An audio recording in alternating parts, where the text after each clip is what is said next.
Stefanović će dobiti Kata Stefanović. A samo da vam kažem zašto, nije preko veze ništa, ovo je sa vezom. Kati je danas rođendan, molim vas. Kati je danas rođendan. Moram prvo da vodim, ja se izvinjam. Ja se izvinjam. Izvinite, molim vas. Ti se istrošio. Jedan si namjerno namerno, izvolite. Izvolite i ovo. Prema tome, ajmo jedna pauza, nema ovako buke.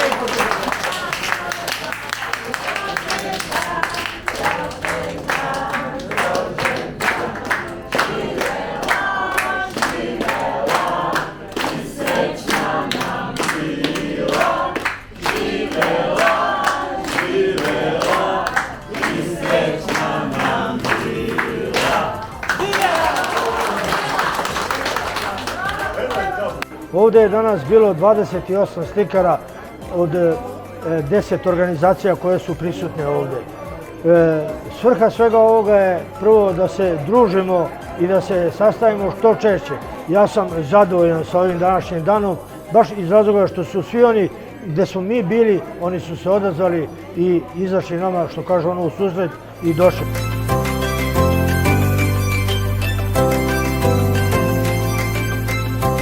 Različite su teme, uglavnom pejsaži.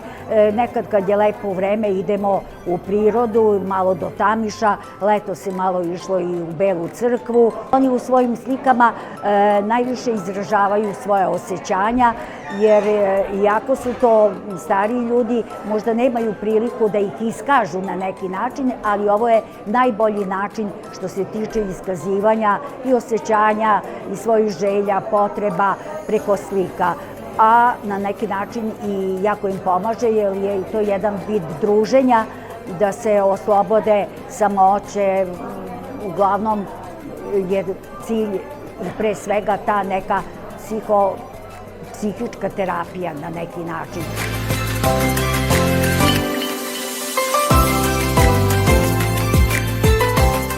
U udruženju sam slikara od 2018. godine.